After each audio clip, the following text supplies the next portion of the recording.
Hello, my name is Mike Chen, and I'm with Cisco's CCBU's Deployment Success Team. And for the next few minutes, what I'm going to do is to take you through a quick demonstration of our new Unified System CLI. Beginning in 8.0 and 8.5 UCCE, we added and created a service called the Icm Diagnostic Framework. We also provided, by default, two tools to leverage and use this framework. One is the Unified System CLI, and the other is the Diagnostic Portico.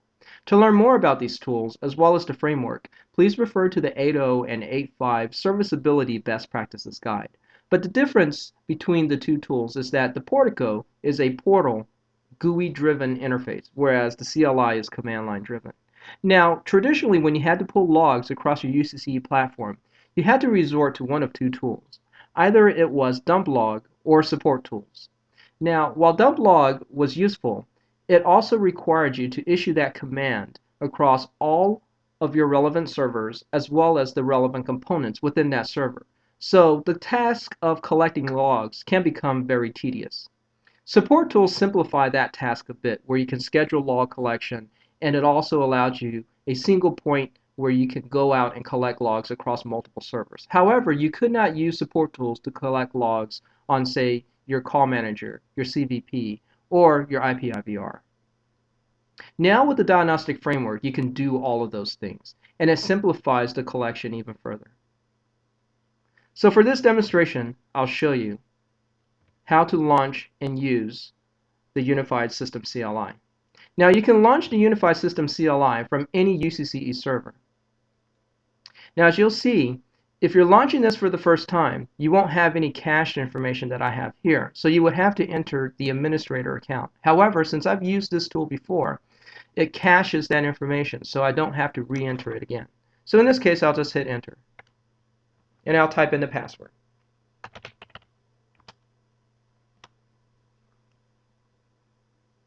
Now initially, it'll take you to what we call local mode. So the admin prompt basically means you're operating in local mode. So any show commands that you issue, whether to collect information, systems information, performance information, logs, all of that information will be targeted to the local server in which you're logged onto running the Unified System CLI. Now, if you want to collect logs across your entire solution, you must be in system mode. Once you're in system mode, what you'll notice is that it was retrieving a device list. And what that means is it's referring to a devices.csv file which you must create and configure.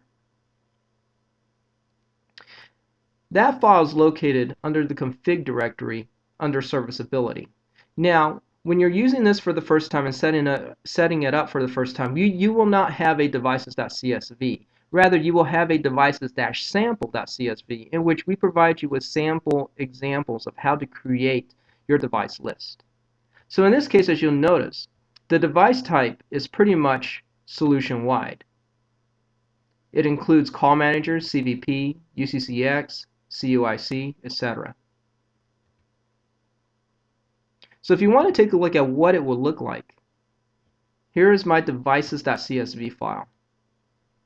And in here, I have my Rogers A and B and PG A and B.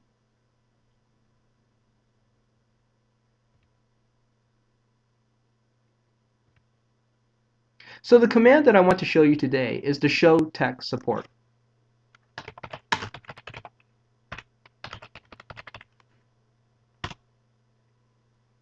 Now this warning comes up because there are certain show commands that are pretty extensive, and show tech support is one of them. And as you'll see as I kick off this command, show tech support will collect every bit of information across all of your UCCE platforms that you have defined in the devices.csv file. And I mean everything. So in a sense, you can issue the show tech support once, collect a zip file that's outputted in the end, upload it to the TAC case, and chances are, unless we need some additional specific debugging, you will not be asked for additional log information.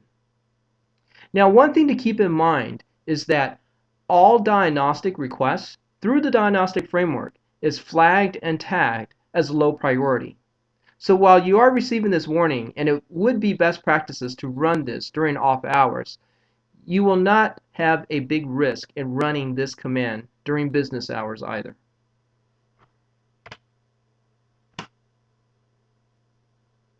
So one of the first things that you'll see here is that by default, it will include a 24-hour time range. So meaning that all logs and data being gathered will have a 24-hour snapshot. Now that can be further defined through refinement of the CLI command that you issue. But by default, it'll capture a 24-hour snapshot. Now again, as I mentioned, this is quite extensive and it can take a while to run. So instead of me showing you about 20 minutes of linear outputs, what I'll do is I'll just take you right to the end. So one of the last things that it will output is a file. And this directory, it'll tell you where it's located as well as the file name. This is by default. So if we were to browse over to that directory,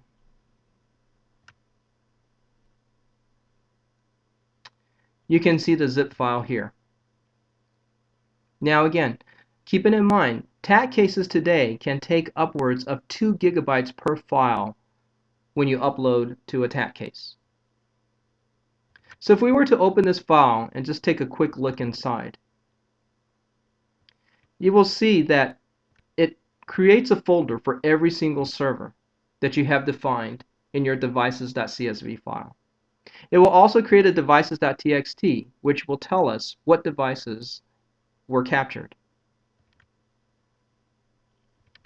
Now if we were to go into this first device, you can see that it does collect quite an extensive amount of information. If I take a look at configuration, since I know this is my logger, it collects a config export. And this is the config export, the same export that we can use in our lab to load and test if we suspect that there's a config corruption or a problem. It will also collect a dump config, which will show us a 24-hour snapshot of changes made to the system. And across all systems, it will get a registry snapshot.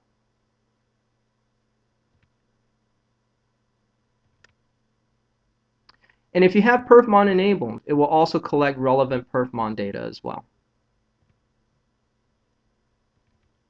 Now under the trace folder, this is where all of your core components, logs, are captured.